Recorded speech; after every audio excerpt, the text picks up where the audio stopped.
For those of you listening to this, I think you're in for a treat. Jason is one of those people that falls into what I call the 50-mile rule. You draw a 50-mile, a radius of 50 miles out and then make a circle. You're going to find some really interesting people in that circle. And you're in that circle. Here in Comanche, Texas, this particular studio. And you send me this email, like, kind of telling me about yourself. And I'm like, Stacy, this dude is cool. Check it out. Well, I've made a lot of mistakes, Neil. That's the interesting thing, and I'm still here. So that's a good thing. Yeah, I think that's a cowboy perspective you're talking about right there. It's, to me, most cowboys lean towards the experience. Like, I would rather try and fail than not try. It's kind of just a truth. Almost anybody. The people I've talked to on this podcast, people I talk in my daily life, that's a piece of what I think is the cowboy perspective. I am prone to the experience. I want to be a rancher. I want to be a businessman. I want to be a dad. And that you really can't do those things without experience them. That's right. You just can't read about it in a book and say you did it. Yep. I kind of one of the things that I say is experience is she is a very, very effective but cruel teacher.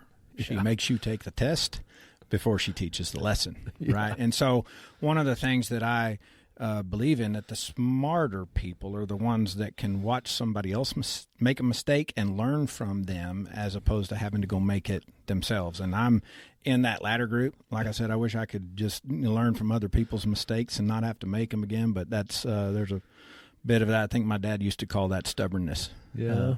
So it is that. Well, I think I'm in the same boat. I'm sitting here hoping I could say, no, I don't do that. I learn. Nope, I don't. Right. It's like some of that thing. It's this thought that, well, my idea is better, or I am going to be faster than he was, so that mousetrap's not going to snap my finger. You're right. playing with your brother or something. Can you hit it and get your finger out of there before it snaps you? No, you can't. It's too fast. Anyways, those things that you do as a kid and you don't really learn from that you should have learned. Okay, great. Well, let's, we're off and running. We kind of got to back up a little bit. In the mic test, I got everybody to tell them who I got you to say your name, but I want to introduce you a little bit. So my guest, the man here in the chair, is named Jason Davis. And his wife, so really the way I got acquainted with him is his wife is a teacher of my daughter. And they get along real good, and they're big buddies. And so now we see you guys around town at events and these different things. And I can't remember the specific instance, but some reason or another, we end up talking one day. And I'm like, we should do a podcast. Like, you're an interesting guy. You've got a cowboy perspective. You're raising cattle, all those things just align with this show and these conversations. So then we're maybe going to do it, and you weren't like the most excited about it right away, and then you're kind of like, well, okay, maybe let's do it.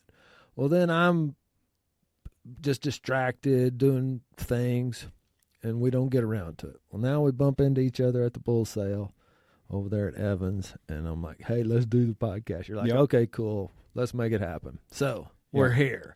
Now we go off exploring really your life, your career. You said something in your email that I thought was really great. The idea of things that are classy when you're rich and trashy when you're poor. I mean, those, like, I want to talk about some of that stuff. So where'd you come from? Where did I come from? I guess is a loaded question. The person that's the most influential in my life were my grandfathers, both of them, my maternal and my paternal grandfathers. And my maternal grandfather was in Goldthwaite, just right over here. And that's where I got bit by the ranching bug, right? I mean, I think it's an addiction just like anything else. You either do it or you don't, but there's nobody out here doing it who doesn't love it, right? They wouldn't do anything else.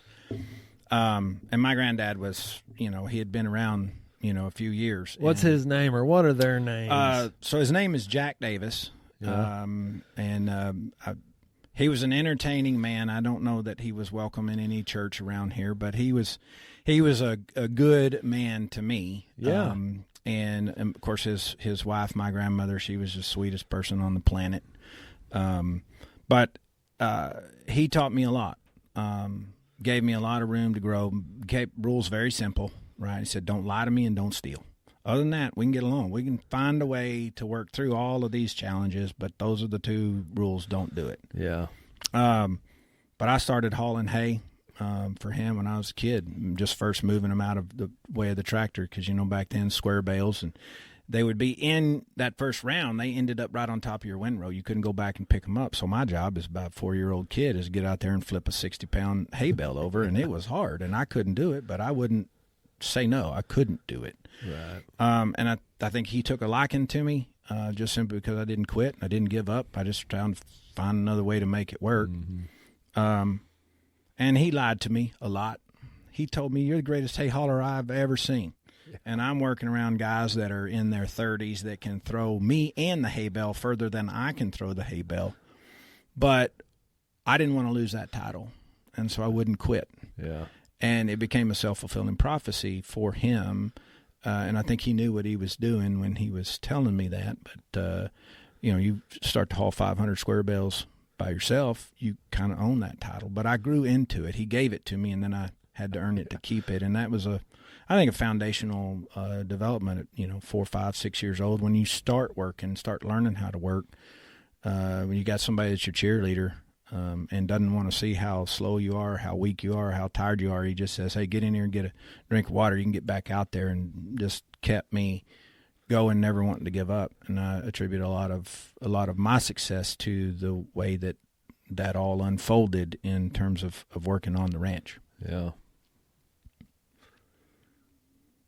It's amazing the things you can do if you believe it. If you believe you can, or if you have somebody else believing you can, it's right. Kind of amazing what you can do.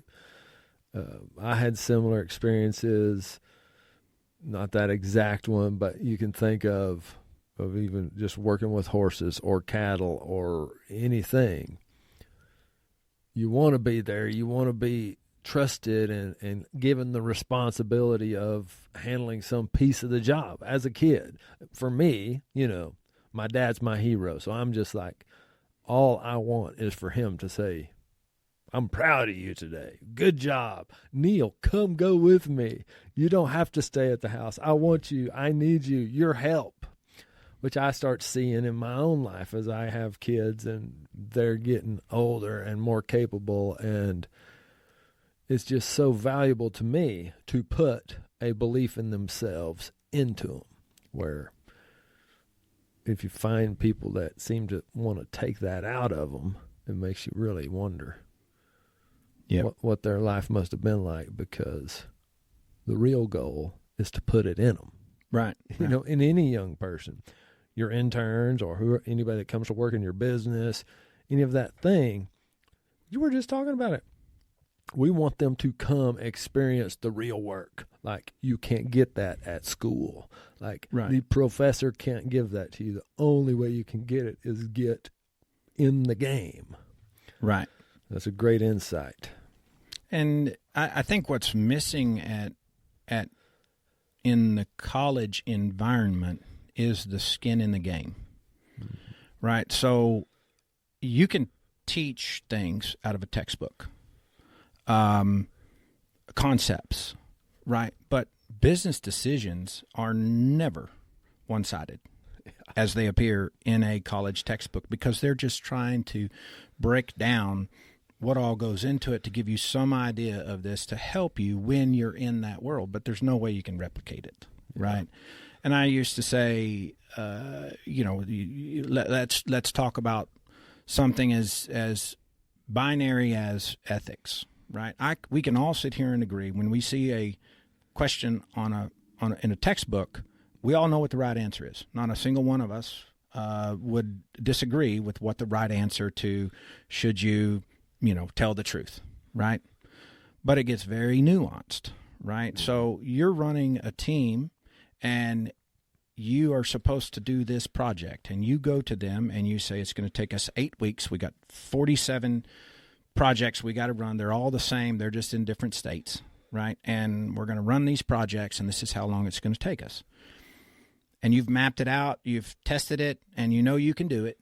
And then in a year project, something goes awry, and whatever you tested no longer works.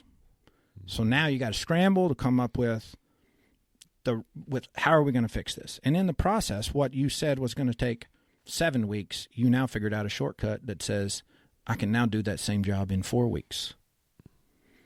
And then you're left with a question that says, wait a minute, I'm staffed for 10 people for a year and a half. I've turned in my revenue projections to my company about how much money I'm going to earn. And through no fault of my own, I figured out a shorter way to do this. In fact, it was a problem that I had to go solve that caused me to come up with a shorter way or to find a better way to do it. And I now have to make a decision. Am I going to go to my leadership and say, hey, I told you we'd make this amount of revenue, but this is our client and we've got to do this thing for them.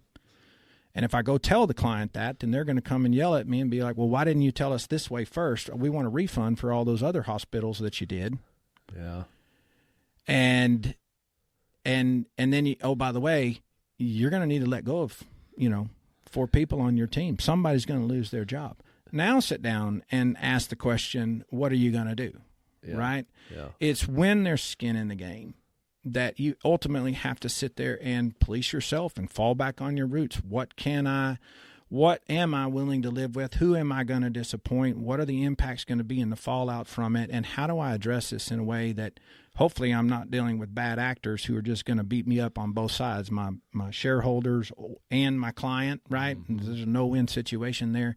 Hopefully you've done a good job at making sure you have a good company and that you have good clients that understand that this type of thing happens, and they'll work with you on all of these aspects. But that's harder and harder to get to these days.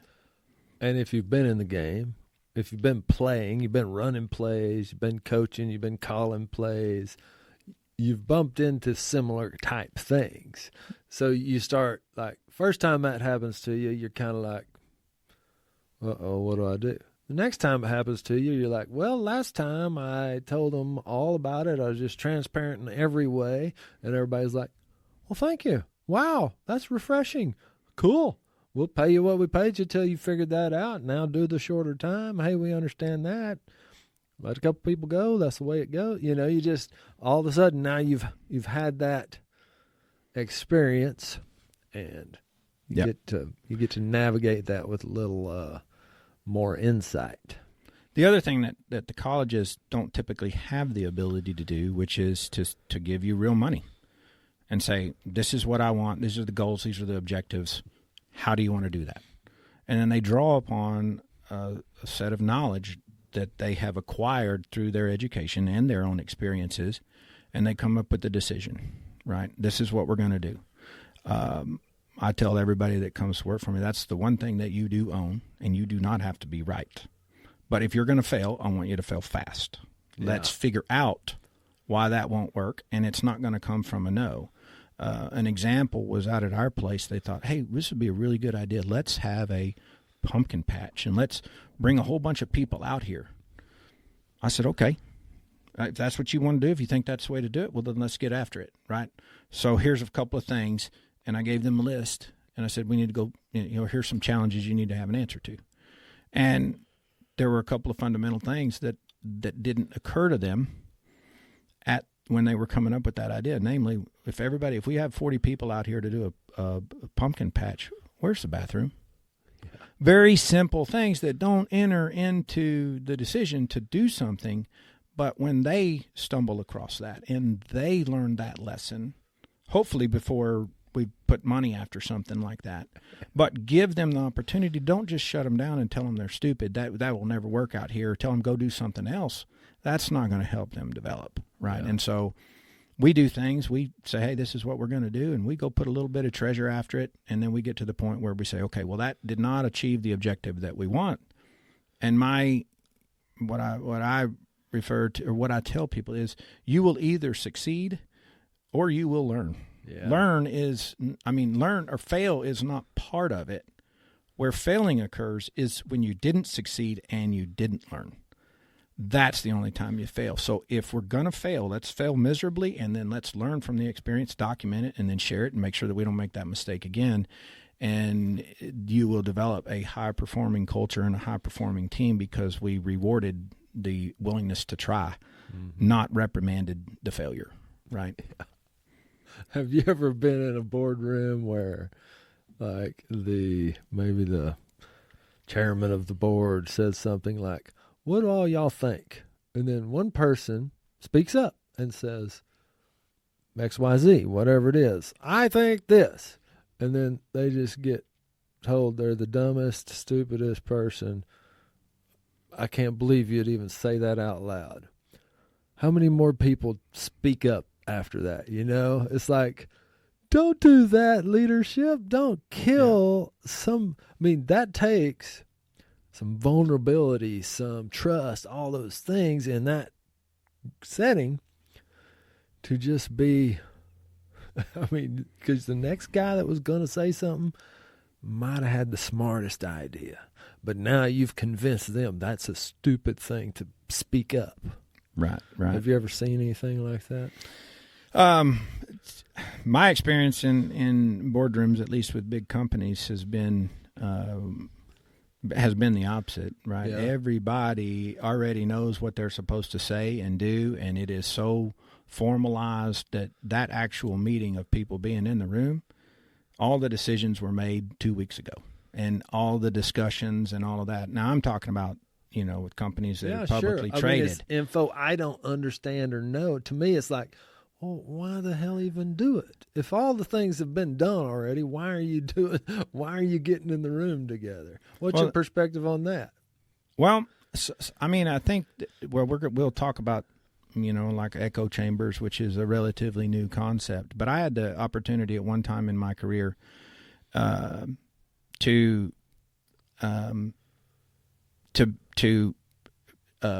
interact with a gentleman that wanted to become the COO of the company. And at that time, we were about a $3 billion a year company. He interviewed for the role, and we declined to offer him the position, and we moved our CFO into that COO role. Fast forward 10 years, and now he's in a position through a couple of M&A activities. He's in the position of buying the company that didn't hire him to be the COO. Yeah. And this particular gentleman and I were friends. I met him as a staff guy when he was brought in for the interview, sat down with him, kind of talked about the company, right, gave him the landscape. So we had a good relationship. So when he bought the company, right, that I was working for, the first thing he does is he says, Jason, I want you to come to me once a quarter, and I want you to tell me what shape this business is in, and I do not want you to let anybody else know what your opinion is. And I'm going to keep you completely separated from my strategic organization that's charting out where we're going to go, because I need a viewpoint that has not been sanitized and whitewashed by every president, every vice president, every strategic business unit manager, because all of that pre-wiring is done so we can make sure we don't step on toes. So if anybody disagrees with it, it gets to be a power struggle. And those two elephants, right, when they start fighting, it's the grass that suffers. And I have been the grass, right, not the elephant. And I'm aware of that. And so was this chief executive officer that I was supporting. And that just speaks to how much agreement there has to be before you ever take a vote, right? And in those board meetings, you've got an hour, and you don't have time for discussion. Those people don't want to be there any more than our local sitting on a board wants to be there. And so you do a lot of pre-wiring and a lot of making sure that nobody's going to object to it so that you can get the vote done and you can move forward. Yeah. That's been my experience in boardrooms, which is just, I guess that's probably just big business. Yeah. Not necessarily the way businesses ought to be run. It's just something we give up for efficiency, I guess. Yeah. Well, I mean, ought to or should, or that's all kind of this thing that has all these nuances, just the same as any other thing. Like, the most efficient meeting may not be the best meeting, but the most inefficient meeting certainly isn't the best meeting. So you just try to navigate that thing as much as you can. By the way, what is your business? We've been talking about a lot of things, and you've mentioned it a couple times, but I can't say that I know what your business is. The business that I operate today. So I retired in 2023 from what I call the race to burnout, and I could describe it this way, right? When you're in a big company, that you'll be involved in discussions that go on right way late into the afternoons, and then everybody's going to go get something to eat, and then there'll be some more discussions and some more things that are made over the table, and then that becomes homework, right? And so you take that home along with all of the other people that are in those roles to actually get the work done, and then you get on a phone call with somebody in Singapore or India or Pakistan, and you debrief everything that needs to occur while you're asleep, right? So that the next morning at 6 o'clock, you have the information that you need to be able to put it back in front of those executives for them to be able to make those decisions. And then we all show up at 9 o'clock and get back in the boardroom after we've already done 3 or 4 takes on what we're actually going to propose and what the graphic needs to look like to keep everybody focused. And this will go on for a week, right? And so you show up with your other, colleagues in the consultant world, and it just occurred to me one day, I said, here we are talking about how hard we're working because we want to compare ourselves. Well, I didn't even get home until 11 o'clock, and my wife was so upset that I had to spend an hour calming her down, then 2 hours trying to take notes, making sure I didn't forget something, and then I had to get on the phone with them, and I finally got to sleep at 3:30, and I got up this morning at 5:30 so I could hit the gym and then show up here at 8 o'clock to go prepare 2 or 3 things and correct a few things and then sit in front of the board. And if you do that for a week straight, you literally begin to feel like I am on a burnout wheel. Like this is not sustainable and paid very well, right? Well, that's what I was going to ask. Like, there has to be an offset to that. I mean, I can't really perceive anybody signing up for that or hanging with that if there's not some other thing. And I feel like you may have mentioned it. Money. It is. You get it. So they start putting the old golden handcuffs on you. Mm-hmm. And then all of a sudden you're living this lifestyle or you have this relationship with money that is, I can't do without that. What would I do? How would my life have to change if there's not enough zeros at the end of the paycheck? Yep. I'm glad you got a perspective we can share and talk about and bat around where you were able to say, kind of decouple from that and say, those damn zeros just don't matter that much to me. Yeah. How did you do that? Or was it a life event? Was it did you hit burnout? Was it, just how did you kind of figure that out or decide to make that decision? So I don't know that I could just point to a day or a time, right? But it's a culmination of several things. One of the things that, and I say this because it isn't a defining moment. In that I don't know that I necessarily, changed and had a different view of priorities, but my family, I've got 6 kids, and we're blended, right? I had 4 biological children with my wife, and we got married young, right? And we did our best to raise our kids, and we had kind of gotten to the point where both of our professional careers were, in a good position, and we came back from a ski trip in December of 2012. And my wife didn't feel good and went to the doctor 7 days. 8 days into 2013, my wife passed away. And I'm sitting here trying to think, with 4 how kids, do I do how old this? are the kids at this point? So my oldest was 17, and my youngest was 10. Oh, man. And so when you go through something like that, right? And I remember she was the accounts payable coordinator for Hoya Vision Care, and we both felt like we were very, big people in the company that would be hard to replace us, right? And I realized real quick that she was replaced. I mean, that company is still in business today. Yeah. And I stayed in contact with, her boss for a couple of months, right? He'd check in. He was a good guy. But businesses move on, right? And I think when you think about that perspective and you think about how replaceable we are, and then think about what businesses in general have done that weren't good for the people that work there, right? So we don't have pensions anymore, right? I mean, they've all but gone away unless you're a county employee or, you're working for an old company. But even look at General Motors. I mean, right, they filed bankruptcy and just told all those employees that they had made those promises to, said, oh, we're not going to pay you. We don't have to. We'll resettle it. And they had all worked under that promise, right? And so I think businesses have done a lot to undermine this concept called loyalty. Yeah. But I kind of went on a tangent there. But the reality of it is we can all be replaced, right? And not a single one of us are indispensable. No matter how valuable we think we are, we will be replaced when it becomes necessary to do so, either because of you die, you retire, or whatever.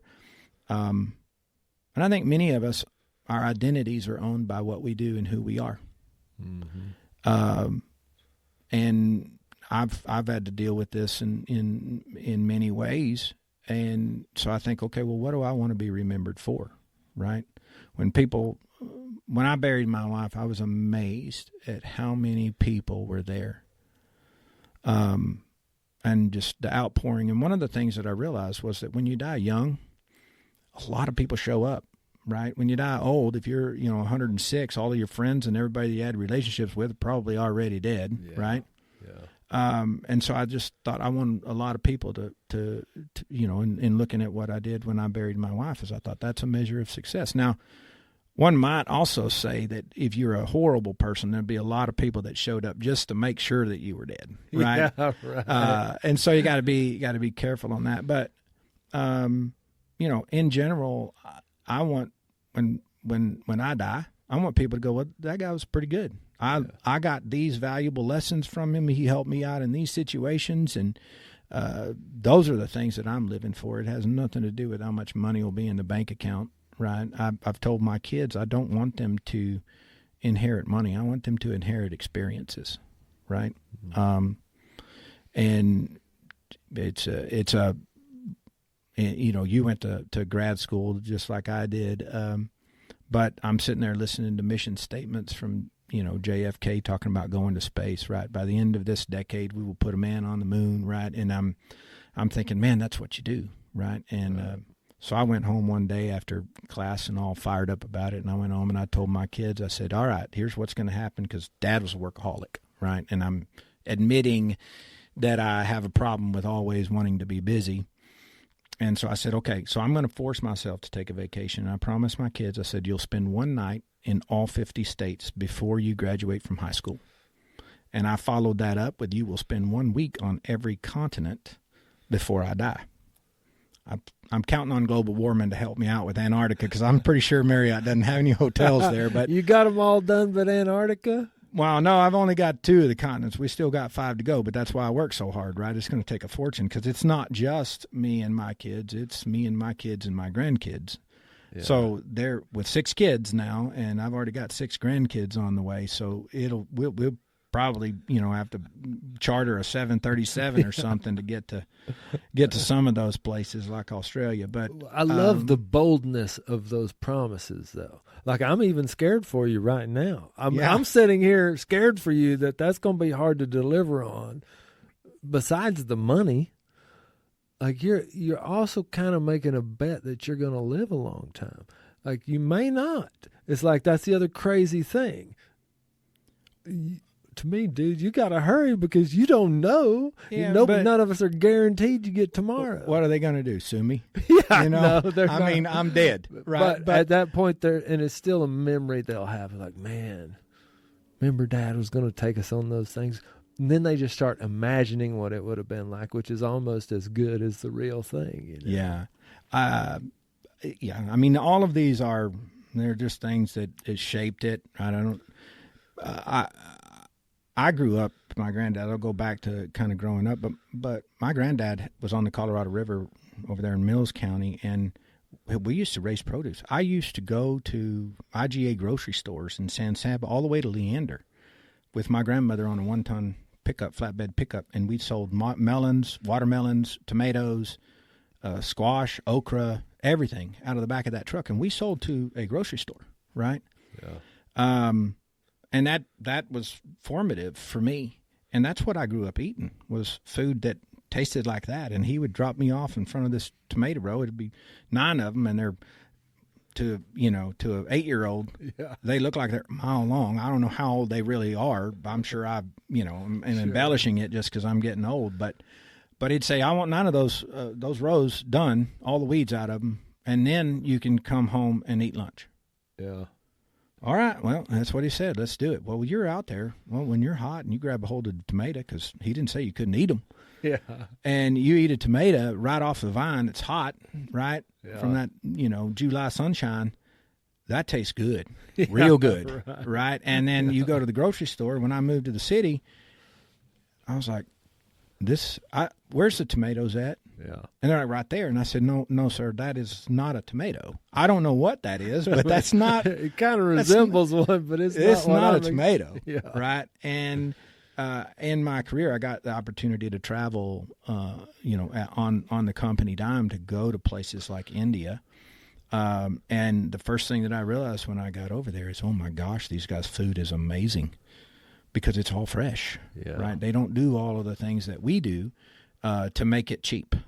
And I'm not saying that in a bad way, because that's what we've strived for, right, is to make sure that there's an adequate food supply, and we need to get better at raising it as efficiently as we can. And some of that, like green tomatoes being picked that way, it's because they're just too hard to handle when they're ripe, and we're going to ship them so far from where we can grow them to where we're going to need them that we have to make these sacrifices. But over there, they didn't do that. And it showed up to me in a weird way just from traveling that, wait a minute, we Americans believe in our superiority, or the way that Americans do it is the way that everybody should do it, right? I think there's ethnocentric or some word out there for that. And that's true, right? I mean, you got to think about how America became the greatest country. And there's a lot to that, but there's also some very small things that we've missed, right, or we no longer do. And one of them was, for me, it was the quality of the food, right? Yeah. And that's also a lot of what drove me back here, is making sure that the food that I was eating was good for me, right? And I'm borrowing from Bluebell when I say this, but I raise the kind of food that I want to eat, and then sell the rest, right? Because it was tough. Right, being able to find food that was nutritious, right, that could do something for you in that work environment that I told you about, where you're just working all the time, you don't move enough, and you go get something that somebody else prepared for you. It tasted delicious, don't get me wrong, right, but it wasn't that necessarily all that good for me. Yeah. And so those were the things that I picked up through travel, and that's why it made such an impression on me to get my kids and to experience that with them, so that they could really truly understand why Comanche County, why Texas, why the United States, because until you've left it, you can't appreciate what you left, right? And so me coming back here was an opportunity to make sure that my kids, even though they were all raised, when in my career, I was in the city, and that's where they were raised, and they still haven't followed me out here yet. But I knew where I was going. It was back home. When I got to the point, my granddad being influential, he said, hey, you got to go somewhere else. Land's too expensive. You're going to have to go make a bunch of money, and then maybe you can buy some of it and hope you don't go broke before you die, right? And so that's the other race, right? Did you wear a suit every day? I did. In the city? I did. Ross Perot was picked me up right out of college. And Ross Perot or just his organization? No, did you know him? I did know. Yeah, that's pretty cool. Ross. Yeah. Both of them, right? His son was junior, and of course he was senior. Okay, so see, I'm ignorant. I just don't know. I know the one that ran for president. Mm-hmm. Which one was that? That would be senior. Okay, right, and his son was Ross Perot Jr. Was Ross he Perot, like senior much? He was a good guy. I think that there's a different kind of fabric between. I think. Trying to rationalize how would you describe the differences between the two from my perspective. One of them was in a wealth accumulation mode, and one of them was in a wealth preservation mode. Because if you kind of come into it's almost like offense and defense. There's just differences, right, in how you perceive the world, right? Yeah. So I remember that Ross Perot Jr., as I had opportunities, he's a helicopter pilot, right? Yeah. And he's in the Guinness Book of World Records, and probably always being there, is the only person who circumnavigated the globe in a helicopter. Really? Mm-hmm. There you go. See, I mean, and the thing that strikes me about that, and you and I share the aviation piece of it, but why in the world would you ever want to fly a helicopter with all of those moving parts around the globe? What was the purpose? And that was a dad that said, what do you want to do when you grow up? And he just said, I'm going to fly a helicopter around the globe. And then his dad moved heaven and earth and staged cargo ships to be able to refuel a helicopter in certain places around the globe, just so that his son could accomplish that goal. Yeah. Right. Now, if you talk about a father's love for a son, mm-hmm. that's impressive when you're taking on a challenge like that. Right. But I think it also says, Ross Perot, if you go read about him, he grew up as the son of a cotton broker. Yeah. Right. In Texarkana. Right. I mean, real close to home for us.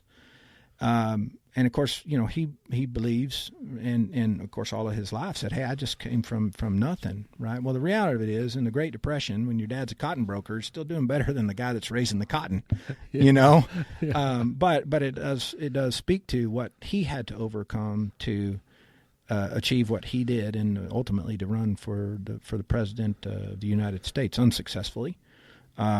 I mean, but it just takes some sand to just jump in there and do that, though. I mean, I've never heard anybody put it like you just did. The differences between, I have so much experience in Comanche, Texas with wealth accumulators, then wealth preservers, and sometimes I think there's even another level of wealth, I want to say them underappreciators or something. It's kind of like this generational thing where one gets it, one holds it, and one loses it, something like that. You see kind of that cycle happening. Yep. But that makes a lot of sense to me. You said something else in your email.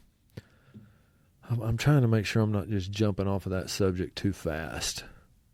It just makes sense that, they're just different humans. I think what the difference between these two are not right and wrong, right? It's how do you accept risk? So if you're in the wealth accumulation mode, you will take a lot of risk because you have to, right? Whereas the guy that inherits a lot or has a lot, he's going to be risk averse simply because he says, I don't want to be responsible for screwing this thing up. Right. Right. And the incentives are totally different between those two. Right.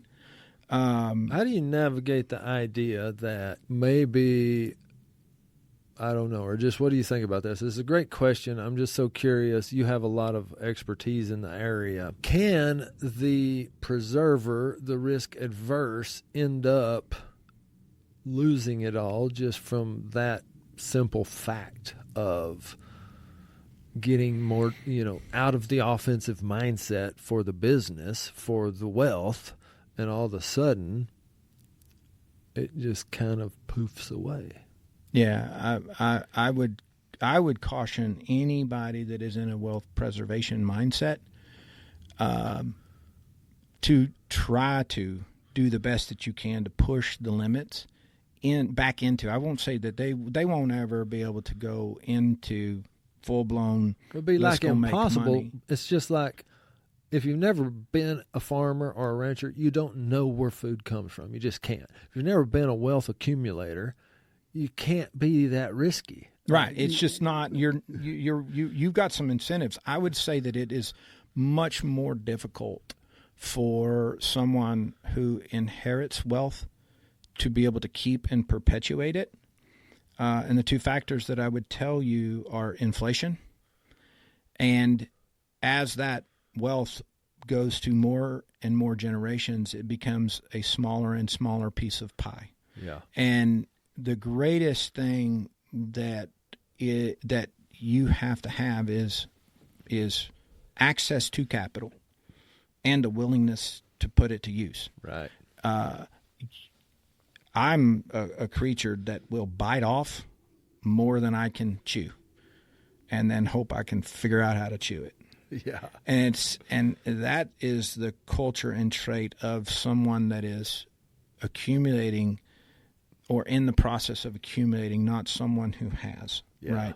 Right. Because it's a powerful incentive. I mean, I'm borrowing a metaphor, but if you can't breathe, right, you will do whatever it takes to figure out. So if you're choking literally on a puzzle and you are thinking, man, if I don't figure this out, I'm going to be bankrupt by next year, you don't sleep, right? Well, you don't also stop. lose all inhibition of being worried of how you look or, it's Yeah. like, Jason, can you help me? Please, I'm begging you. You don't have any barriers of like, what is somebody going to think about me? I can't breathe. I don't care what anybody thinks. It will about hyper me. focus you on what is important, and you will get rid of everything that will not help you breathe in that moment. You won't be worried about how many more continents did I promise my kids. Right. You'll simply focus on what's important, and in that concentration of focus is ultimately, I think, why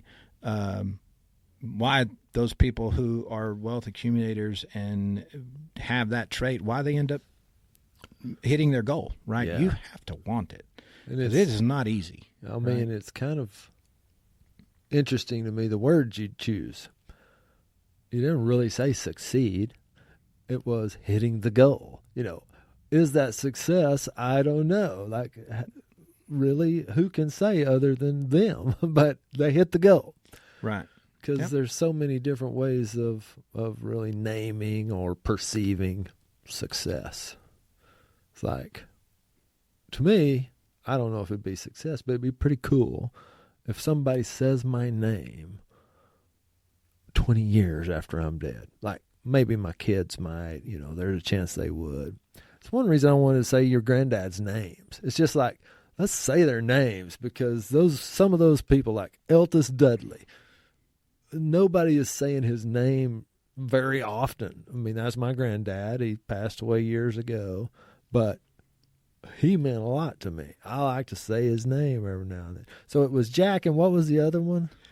So it's Bill Williams. Bill Williams. So Jack Davis and Bill Williams. Yeah, those were very, very influential people.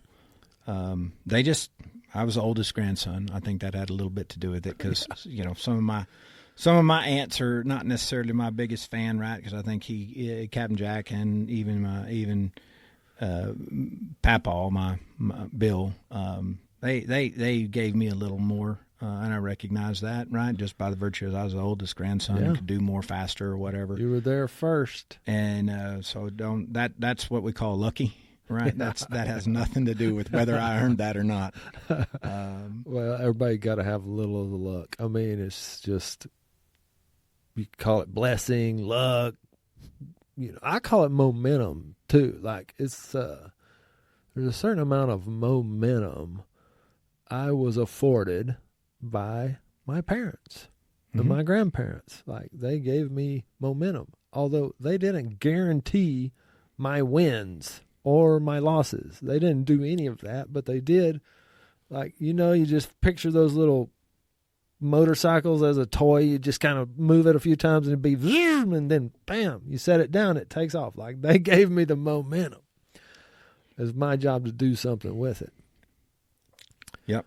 I'd like to circle back to $1 billion. I don't really have a concept of $1 billion, but you put it in a way that made me.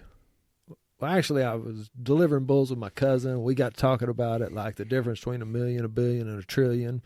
And we were talking about it in days. You were kind of talking about it in how long it would take to count it or what it will weigh. It's like, to me, that's an interesting thing. That's a really cool thing. Put it in a construct that you get, you understand. Like, I can't perceive $1 billion, but I can perceive time. I can perceive, weight and these kind of things. So you start sticking something like that to it. It's pretty wild. Yeah. So I've always been a numbers. I mean, statistics was easy for me. I don't know why, but everybody else seemed to be like, "That's hard. How'd you do that?" And I'd be like, "Well, you just do this, right?" Right. And I realized later in life that was a talent, right? That was something that God said, "Jason, I'm going to give you this ability," right? And I didn't realize. I thought everybody thought like I did, or everybody had that ability to kind of assess probabilities, right? And you don't realize it until you get a little bit older, and you're like, "Wait a minute, y'all don't. This. Okay, I guess." Right? It is cool, or it's kind of crazy when you wake up a day and realize, I just see it, and they don't. Like, yeah, whoa. That's nice. That's kind of an advantage. Let me see if I can use that. I mean, it is cool. And so there were, in me kind of discovering and in this mode of just absorbing everything I could with numbers, there's things called, geometric progression and hypergeometric progression. And those were just fantastic ideas to me, right? And really the only way that I learned and how to unpack that stuff was actually put these things into a perspective where they'd be meaningful. And I shared with you that, right? Somebody will fact check me, right? But if I recall correctly, when Ross Perot sold Perot Systems to Dell, it was in 2009, and it sold for $3.9 billion. Mm-hmm.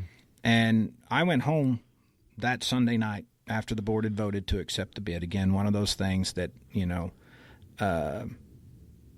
that for 2 years, but prior to that, Ross Perot had said, "No, I won't sell it to the hippies from Austin," But in this year, he did. And I went home thinking, okay, well, if this were a real transaction, right, and we don't have a debit card and we don't have wires and we don't have bank accounts, and they literally brought $100 bills to settle this transaction, it would take more than 5 years for one person to sit down and count out $100 bills, 1 per second, for 2,080 hours in a year, a full-time job to do nothing. And it would take over, if I recall correctly, it'll be over 5 years of counting. Not to mention if you make a mistake. Can you imagine being wait a minute. Guys, we got to start all over again, right? Yeah. And so when you start thinking about money in those forms, it opens up the door to say, well, what is this? How big is this $1 trillion economy and all of the things, and how it'll warp your mind, right? Yeah. I mean, I'll get hung up on something like this, and just I didn't bring my phone in here. I had a tendency to reach for my phone and look up the text, but I did some of that math. It's like $1 million is a few days or something, then $1 billion is a few years. and $1 trillion is thousands of years. It's like, yeah, wow. And that's that term, hypergeometric progression. Yeah. Right. So yeah, these are fascinating concepts, right? And I will also, that despite a lot of the polarization and all of the division that we see in society today, right? It really comes down to we've actually got it pretty good. Yeah. Right? Because we have time to actually think about that. Right? And if you're just busy trying to figure out how to put some food in a baby's stomach, you're not concerned with any of that. Yeah. And so for everybody out there that's got an opinion and that's divisive or trying to create an issue where there isn't one, they got it pretty good, right? Yeah. To even be able to sit there and type out a few keystrokes on Twitter. Yeah, we should look at it and say, I think we're doing pretty good. Yeah. Right? I mean, I think it's that wealth accumulator thing again. It's like most of us are sitting around as wealth preservers. Like we're not having, we don't have to accumulate it or even think about, if I don't, I'm dead. You know, it's like I'm going to starve to death. Or my granddad, I mean, they were Great Depression kids. They lived in those years. Forget what year it is, but there's some year in the maybe late 1800s, early 1900s, and if they had lived to be 70 or 80, they'd seen 3 world wars or maybe 2 world wars, Korean War, the Great Depression. It's like these people saw. That's the greatest life. Generation, and I think they own that. Yeah. Right? I mean, I wouldn't take that away from them for anything. Yeah. I mean, that's right. Well, you just couldn't. I mean, it is what it is. I jokingly told my wife, or maybe one of my kids, and I presume we're in the same generation. I'm 47. So we're close. Yeah. Right? I'm 49. So, yeah. And so that makes us, I think, right square in the middle of Gen X, right? Because I don't know how they come up with this generation stuff. I feel like, if you call me Gen X, I feel like it fits. You know? Yeah, and we were like, what do they say? We're the ones that were raised on, water hose, drinking water out of the water hose, and we're not dead yet, right? But I think one of the reasons, and me thinking about how important my grandparents were, I'll just throw it out there for people to comment on, which is the Gen Xers were raised by our grandparents were the greatest generation that lived through that Great Depression. And so they were influential in our lives in ways that they probably couldn't. They were so busy just trying to keep their babies fed. Yeah. And that's the boomer generation that sits underneath them. And so as they finally got old enough and started to retire where they could contribute, they had regrets about maybe how many choices that they had made that weren't the best ones for their kids, but they reinstilled that into their grandchildren, right? And so we're a benefit. I think I'm a beneficiary, and I think probably the generations under us would actually say that that's a curse, right? That they said you need to go do something useful all of your life, and I don't think I'll ever retire, right? Yeah. I just don't know what. When I say I won't ever retire, I tried, right? But the idea for me was that I love Fridays and I hate Mondays, right? Well, when I quote retired and I could do whatever I wanted to do, I would put so much stuff on my plate for the week that I'd only get half of it done. And so that means, well, I got Saturday and I'll just continue. And then, we'd go to church. And then I'd get right back at it trying to finish up. And then you do that for 6 months and you lose track of what day it is. Yeah. Right? That race to burnout, except in this case, I was doing it for me. But I thought, Jason, we can't do this. Yeah. Right? I mean, the mental exhaustion, all of the things that go on with being that goal setter. I'm going to go do these great things. And so it pushed me back into a structured environment where I could go back to being happy that it was Friday, because now I get to go do the things that I want to do that are meaningful to me. versus the things that I have to do or the commitments that I've made to other people. And so I try to keep my Monday through Friday, you got to still do the chores, you got to still take care of the animals, you got to do that stuff. But the majority of that work occurs on Saturdays and Sundays now because it's intrinsically rewarding for me, not monetarily rewarding for me. And my Monday through Friday is all, hey, you got to service this debt, you got to pay these bills, you've got these obligations, and so we'll go do that, right? But it lets me focus and still keep track of what day it is. And that's where I say that this idea of retirement and me saying that I'm going to work, my wife even says, Jason, I don't work like you do. I don't want to be that busy when I'm 80. And I'm like, well, I don't know how to be not that busy when I'm 80, right? And that, again, I think is, you grow up with your grandparents telling you what they went through, and they just instilled that in me, and I don't know any other life, right? Yeah. So that could be something that the Gen Xers need to be learning from the younger generation that says, wait, and I watched corporations. I watched them use my dad. He put up many nights, never sat there and watched a baseball game, and I'll be dang if I'm going to go do that to my kids. And so their ability to, whenever they tell them, hey, I want you to be there. I mean, it's really important that you're there and you need to be there. And they go, sorry, Bob, you got me 8 to 5. But after that, it's my time. I'm not going to do that. And I did not draw those boundaries, right? In my professional career, it didn't matter. It was the company first, right? And we took care of that. And I would tell my wife, and I would tell my kids, y'all don't understand. These things that we have, they don't just exist. I have to go work for them. I have to pay for them, right? Mm-hmm. And that was the excuse or the reason, you pick, right?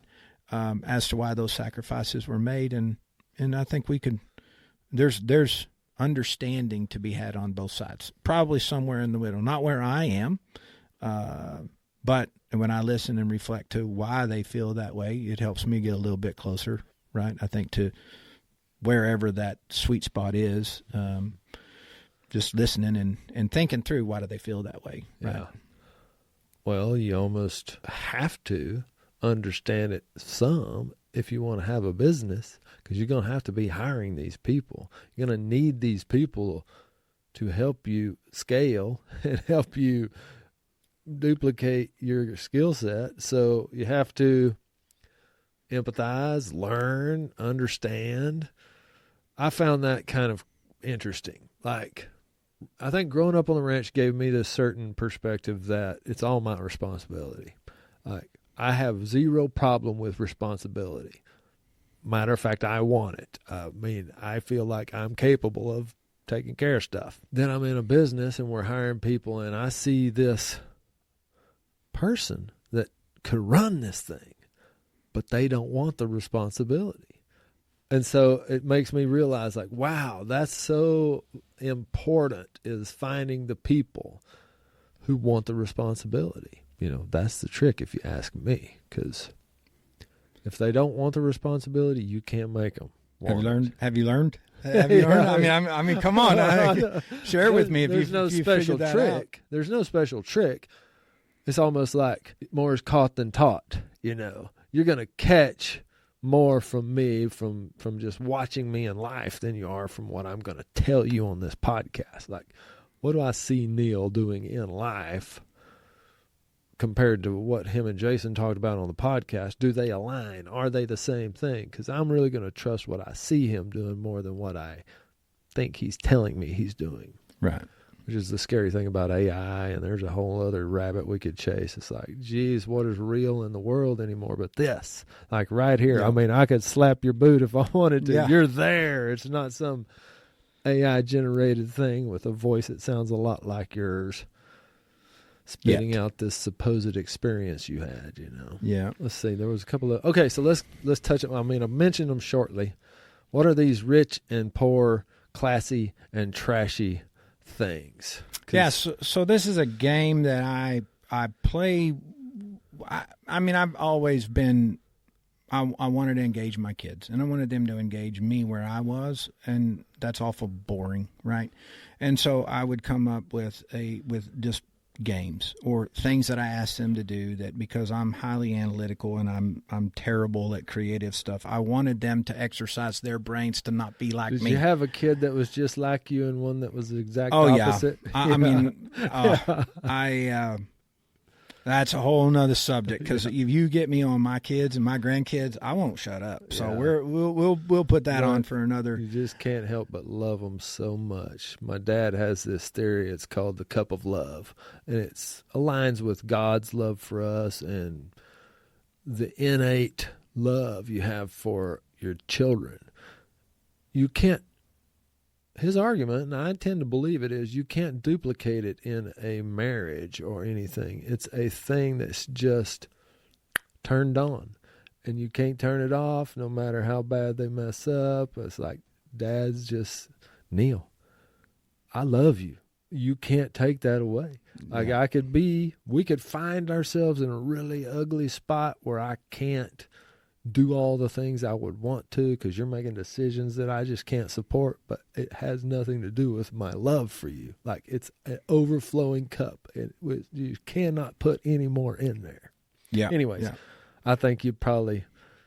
You should get my wife to come in and talk on that one. Yeah. She's the one with the degree in that stuff and way, way better at giving advice or different tools. But knowing how I was and how I was raising my kids and what the impact might be on theirs, I played a game with them, or I made them at least think. And so the way it goes is you name something that if you're poor and you do it, it's trashy.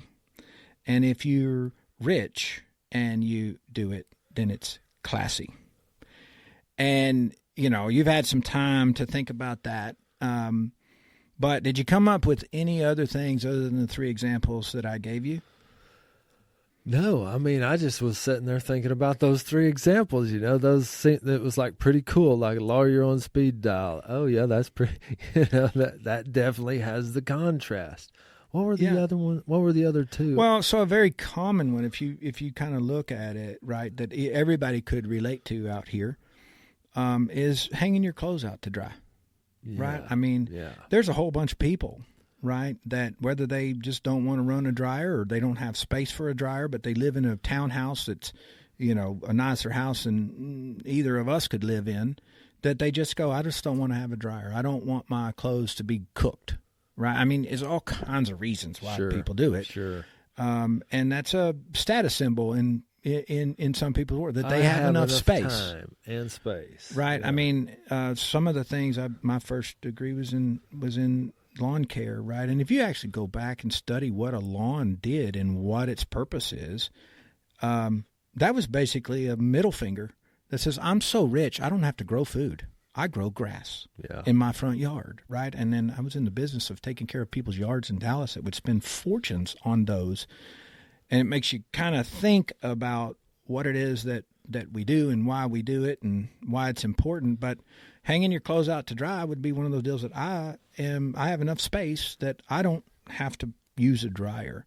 And then there are people who don't have enough money to buy a dryer or to pay for the electricity, and so they dry their clothes out on a line, right? And I would encourage anybody that's just listening to this, just go out and think about that. Yeah. Right.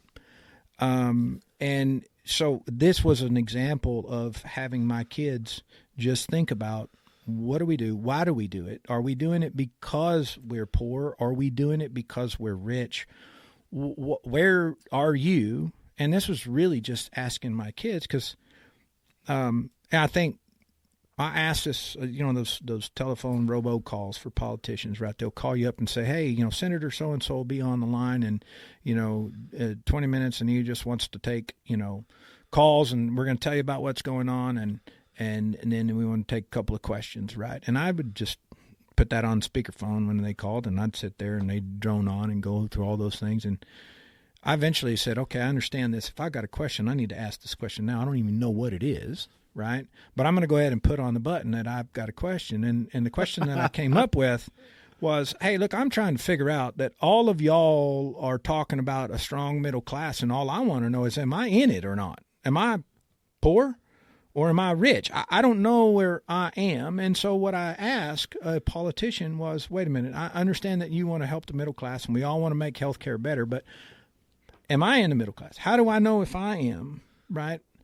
And of course, the politician's answer was, well, I think it's pretty much the way everybody else would see it. And that is, if you make a little bit more or a little bit less than I do, you're in the middle class. He didn't help me, right? Yeah, right. And so I guess the only answer that I can come up with is if you don't know anybody who has less money than you, then you're in the middle class. And if you don't know anybody that has more money than you, then you're if you don't know anybody that has more, then you're rich.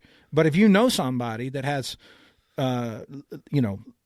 more money than you, then you're in the middle class. And same thing, unless you're at the very bottom where you don't know anybody that has less money than you do, then you're in the middle class, because I can point to people that are lower than me or higher than me, and that makes the middle class so big. That's a very safe answer. Everybody wants to do that. But in thinking about this question of what is something that if you're poor and you do it, people look down on you for doing it.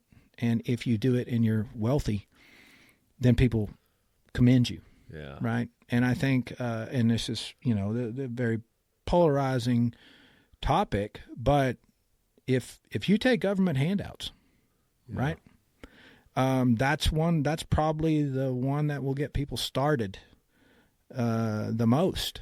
And, if you got payday protection money in a loan that you never had to pay back, and you got $3 million, your CPA and everybody around you is patting you on the back and saying, "Hey, good job, way to go get that." Right? You've earned it. You pay enough in taxes. It's a way for you to go get it back.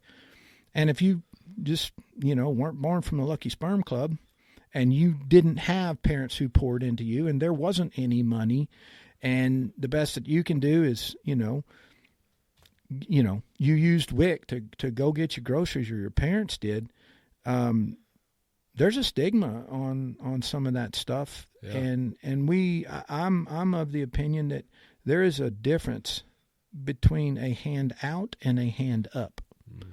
And I don't like a lot of things that we do where we just, we keep people poor, right? Because we enable them to not have a fire to go out and solve their own problems or whatever. And some of that, I don't even know how to fix it. But some people just never had a choice, right? Yeah. I didn't get to choose who my parents were. You didn't get to choose who your parents were, right? And if that is a fact in how we were brought up, then there's not that was something that was made well before we got here, right? Yeah. That was a decision that God made, right? That said, I'm going to put this life in this care of this family, and I'm going to put this life over here, and we just got to go figure out what it is that we're supposed to do with what we were given. It is not what we end up with; it's what we made of what we had. Yeah, right. I mean, that's convicting right there. It's like, oh damn. Am I making the most of what I've been given? Because, I think where a lot has been given, a lot is expected, Anyways, it's a great way to think about it. I appreciate you kind of presenting it that way. I love how you thought about parenting. I mean, I want to try to think about it more like that. Like, how can I get my kids thinking? I do it in some ways, but I'm not particularly great at it. A lot of times I just want to say, do this, and then they just do it, because it's like, it feels almost arduous to convince them they should and show them the reasons why. But that little game is a good way to just say, hey, you got to be thinking. And in my life so far, all the really good winners know how to think. They just know how to generate an idea, a process, a system, a sale by just thinking without anybody telling them this is how you do it. Seems like you do quite a bit of that, and then you pass it on to your clients or whoever you may be working with. It's like, hey, we're going to help you here a little bit. We're going to do some of the thinking so you can do the execution piece of it. Right. Yeah. Man, the execution is Like this podcast is a good example. I've done hundreds of episodes, and I have an audience. Most of them are my mom. Yeah. It's like, and the only reason it's not some other bigger, larger group, even if that's what I want, I don't know.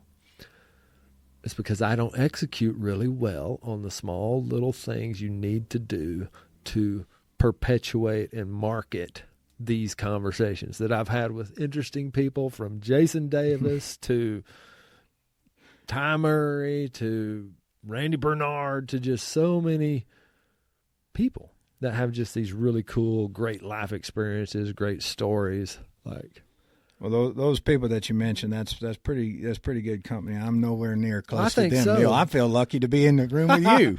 Well, good. I mean, thank you for that. I think we are lucky. Really, not because I'm Neil Dudley and not because you're Jason Davis, because we're a couple of living, breathing humans spending some time together and sharing the moment. Like, I don't have my phone in here. I'm not distracted. I'm like seriously talking to you just out of curiosity and out of like, oh, dang, that's a cool way to think about it. I want to see if maybe I can think about it like that more. Yeah. I mean, like my mind just starts spinning with like, I mean, I bet you got some funny, cool Ross Perot stories.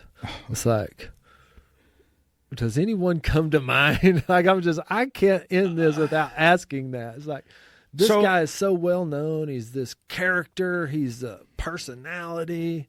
Maybe the more interesting story would be from Junior. I don't know. I think, I mean, I'll tell this story all of my life, I guess, because I just found it so, it was not the Ross Perot that we all saw, right? And our CEO was turning 50 years old. Now, I'm a year away from that, and so I got a lot of work to do if we're going to be able to recreate this, and I'm going to trump it. But we did not put that meeting on the CEO's calendar. And so Ross Perot comes in, and he was the one directing all of this. Okay. And he says, I called him. It's 5 minutes after whatever time it's supposed to be at 3:00. And, Mr. Perot got on the phone and, kind of gave him a chew and, hey, why are you late to this meeting? Right. And so here's, Peter, I have no idea what his secretary, I'm sure he just read her the riot act. How could you let me miss this meeting? How did I not know about it? And of course, she's probably sitting there going, right. When the elephants fight, right? Yeah. And so he comes running in. Now, what had happened is that there was, I don't know, there's maybe, 40 or 50 of us in this room that were aware of Peter's 50th birthday. And he got there late coming in, and Ross, Mr. Perot, just starts berating him. He said, man, you're getting old. We're going to have to do something. We're going to have to make sure that people can manage your calendar, and started talking to him like he's a geriatric, right? And, of course, Ross at this time, I mean, I think he was over 80, and he's making fun of his CEO at 50, right? And anyway, he says, I tell you what we're going to do, Peter. We're going to put you in this chair. And he pulled out a wheelchair, right? And so makes Peter sit in the chair. Right? Has this occurred to Peter that he's getting clowned on yet? I think probably by this point it was, but I have a lot of respect for Peter Altabev. He was helpful for me. I mean, I had access to the CEO, right? And that's interesting perspective. I don't have any skin in the game, but I get to watch what he frets over and what he wants in terms of how he's going to make decisions. And anyway, Mr. Perot had hired 2 Dallas Cowboy cheerleaders. And so these 2, he's saying, Peter, we're going to have somebody watch you. And, take care of you and make sure you get the memos or whatever. And he said, so I've got 2 people that are going to do that for you. And he introduced them, and these 2 Dallas Cowboy cheerleaders comes into the room, right? And Peter's wife is in the room, right? She knew about this, right? And so here comes these 2 Dallas Cowboy cheerleaders, and they're pushing, the CEO around this little office and out into the hall. Mr. Perot wanted to make sure he got him thoroughly embarrassed, right? And so they pushed him around, and I think Mr. Perot wanted to get a little bit more money or a little bit more value out of the cheerleaders, right? And so he went in there and he reached in and unbuttoned, Peter's shirt, because, it's suit and tie, white shirt, power tie, right, that whole 9 yards, and gets, the Cowboys cheerleader and sticks her hand in there rubbing on his chest and stuff. And I'm sitting here going, oh, my gosh, we're going to get in trouble because I'm ex-military. This is like so many ways of sexual harassment. You can't do all of this, right? And I just remember thinking, oh, my gosh, I'm probably going to get fired because I'm in the room with this, but he's the boss. What do you do, right? Yeah. And, of course, everybody loved it, and it was a great memory, but it wasn't at all what I expected, in a very corporate environment where we were business, buttoned up and all that stuff. And it was helpful for me to realize that there is a way that we perceive, and this is the way that we handle business, and you can count on it, because that's one of the things that Mr. Perot was famous for. But there was also a time and a place to let that down, to make a statement. And what Mr. Perot was saying is, you're 50 years old, and I'm proud of you, and thank you for doing this, right? And he did it in something that wasn't just words. It was an act that created a memory that I won't ever forget it. I would suspect that Peter will never forget it either. Right. And so those are the things that you do to make a memory, right? And some of those might be a little bit off the wall, and I'm sure some HR team probably said no, but he's the boss, so we're going to do it, Oh, the HR team. So valuable, yet such a limiter of good ideas at times. It's like quality assurance, all these kind of things. Do you think, now, I hope you don't have another meeting, because we've already been doing this for about an hour and 20 minutes. No, I've got chores, right? I still have to get done, and we can always do a rain check and come back another time if there's an interest there. Or even if we don't, one day I want to finish this conversation because there's so much stuff there. Okay, real quick, as we're parting, because we do need to, get to the chores. One of my friend, Buddy Lane? Where would I know him from? He lives out in Newburgh. He's a rancher. He day works. You'll see him up at the auction barn. Basically, he's my second dad. Okay. So Cody's his son. We were in the same grade in school. Buddy's like my second dad. I went to Cody's house a lot. We hauled hay together. We gathered cattle. We branded cattle. I've spent lots of my life with Buddy Lane. I've just been begging him to be on the podcast, and he won't do it, but maybe he will one day. We'll see. He's like, we both get gold stars. You for trying and me for resisting. Yeah. But one day at the end of a long day, he's like, Cody, when I die, all I want you to put on my gravestone is chores. Like, Buddy Lane, chores, because that's what it feels like sometimes. It's like the chores never end. It's just feed these cattle, fix that tractor, plow that field, run to town and get that feed. So I hear what you're saying about chores, and I think there's a lot of us that just fully relate to the idea. And that's purpose. I think we choose that, by the way, right? Like, a good example that I'm new to the horse side. My granddad didn't run horses, right? But take a horse that doesn't have a job, doesn't have purpose. They go downhill quick. Yeah. Right.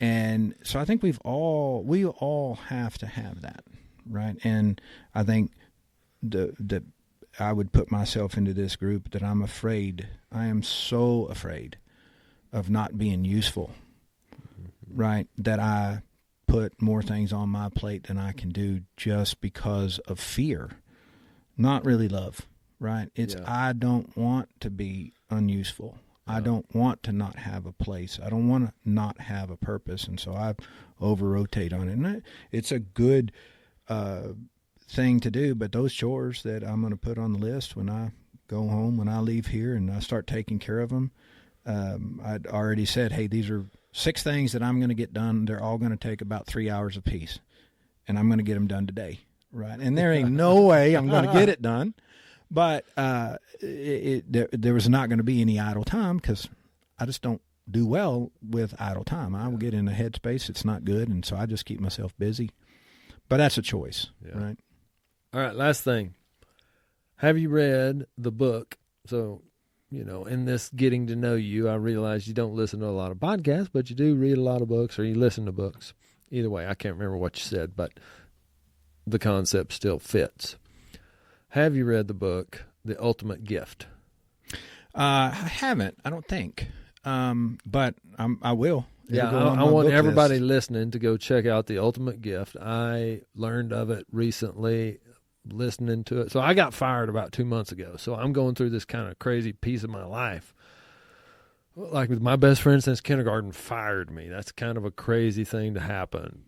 But it's a real confidence thing. It's a real, just kind of a grieving process of thing I've done for 24 years. You were talking about it earlier. It's like you kind of tie your identity to this thing you did. Anyways, this book comes along. I'm crying. I'm driving down the road listening to this thing, and it's making me emotional thinking of how this man was passing along what he thought in his later life. He's this billionaire who had all this stuff, and he wanted to pass the ultimate gift to his grandnephew or something, and it had nothing to do with money. It was all dreams, family, work ethic, a list of like 12 things. So y'all go check that book out. It's really cool. Yeah. Now it's your turn. Which one would you tell everybody to go read? Oh, man, I to make me pick one, you'd have to ask me why they want to read it before I could probably say that. But I could tell you so many books that were influential in different parts of my life and time. But what's the latest one you've read? So what's on my radio, like coming up here today, is a book called Bowling Alone, right? Bowling Alone. Yeah, and it was basically written around 2000, and it talked about lack of community, right? Lack of civic engagement, and how the world was going to hell in a handbasket in 2000, right?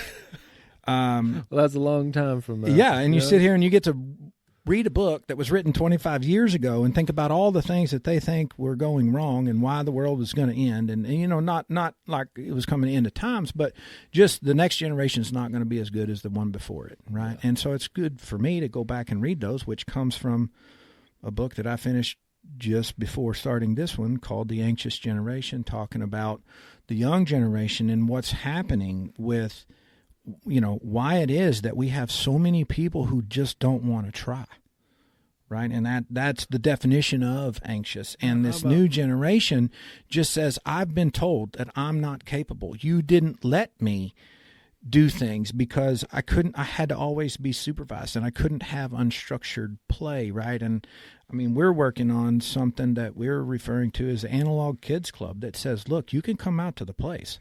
There's not going to be any adults telling you what to do, but you can just go do, but you cannot bring your smartphone. Yeah. Right? This is interrupting and disrupting childhood in such a way that I, as an old guy now, don't feel it's going to be productive because there's going to be so few people who can, right? And so, I've jokingly said I'm going to call Coach Escobar, and I'm going to tell him, I said, hey, you bring your seniors and you bring your 8th graders up at the end of the year, bring them out to the ranch. We're going to put 3 flags somewhere on 28 acres, heavy brush, and then tell the kids, hey, you're on this team and you're on this team, and the goal and objective is you want your flag to move the furthest from where I put it. Go. And make these kids have to think constructively. You can't communicate. You don't have text message. You can't do these things. And then you blow the whistle at 60 minutes later. You don't need conditioning drills. You don't need to see who you appointed to be captain of the football team. Everybody could sit there and just watch. And then when you get the group back together and you say, what did we learn from this? It'll explode. Their minds will literally take off and say, now I know what leadership is. Now I know why I can't just be appointed and command people to do it. It will teach them why. And so there's just a lot that's going on in that. But one book leads to another. You'll hear another author reference this book of something that was fundamental. And so that's just kind of how it goes for me. Did you reference Atomic Habits? I've read it. Yeah, I think maybe you didn't reference it, but that's another good one. It's like the amount of education and growth available to you. Like, I didn't read a single book. Like, this is embarrassing to say, but it's just the truth. I did not read a single book till I was probably 35, maybe 40. And then I just started consuming them through Audible. I feel like, dang, what would be the exponential result having if I would have chose to invest in myself that way earlier in life? Well, those are, I can go a mile down this path with you, but there's nothing that you're going to learn in college that you can't get with a library card. Yeah. Right. It's the discipline. Will you have the desire to do it? And in my opinion, it is the teacher's job not to push a bunch of material into a child. It's to light the fire that causes the child to be curious, to want to learn, right? And that's the true job of the teacher. And then when they want to learn, then you've got the resources around to be able to You can't even stop them from it. When they want to, you can't stop them. It's like... So there's a lot, but I would, I also want to say, I read and reread the Bible. Right, so right now I'm in Book of Kings in the Old Testament, right, and this just came up, when David is handing over the throne to his son Solomon, right. Solomon asked, right. God says, whatever you want, I'm going to give it to you, right. And in what Solomon, the way that he said it, I want to understand. He didn't say, I want 3 more wishes, or, all the things that we would typically do. And I think when that happened, that's why God granted Solomon all of those gifts and the knowledge that he had. But when David is handing over the kingdom to his son, he gives 3 things to his son. He says, remember that you serve a God, right? You're not here to rule over these people. You have somebody that you're accountable to. And he goes on and I'm drawing a blank on the other ones, but that was the first thing, was know that you have somebody that you answer to, right? And then to invest in those people that are in your kingdom. You work for them. Yeah. It is your job to take care of them, right? And to provide for them and make sure that they can contribute. And so there's a lot of lessons that if you go unpack what is in the Bible and look at all those mistakes, is kind of where we started out at. The wise one is the one who doesn't have to make the mistake to learn it. Mm-hmm. It's the one who can see it, recognize it, and then not make that mistake himself and still learn the lesson. And there's so many things that are in the Bible when we go back and we start looking at that and reading it with a critical eye around whatever those questions are. And you'll find a lot of answers if you're asking the right questions, and you'll just flip the book open, turn to it, and there'll be something that speaks to you. And that's kind of, that's just my belief about how some of the things work and how he speaks to us, right?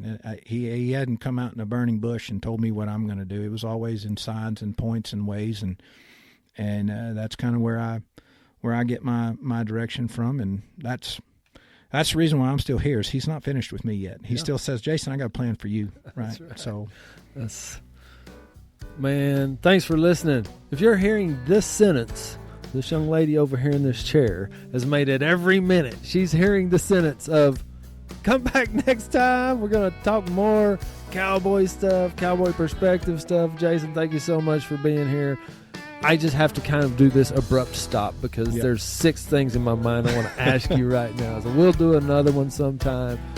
I know everybody's going to love this one. Y'all come back. We'll have more cowboy perspective for you. Really. Thank you, sir. Thank you, Neil. Yeah. We've come to the end of another conversation. Oh, by the way, thanks for listening. If you're hearing this, you spent a lot of time paying attention, to me and my guest and being a part of the TCP Nation. If you loved it, tell somebody. If you didn't like it, tell me. We'll catch you next time. Thanks for joining us on this Trot Around the Pasture.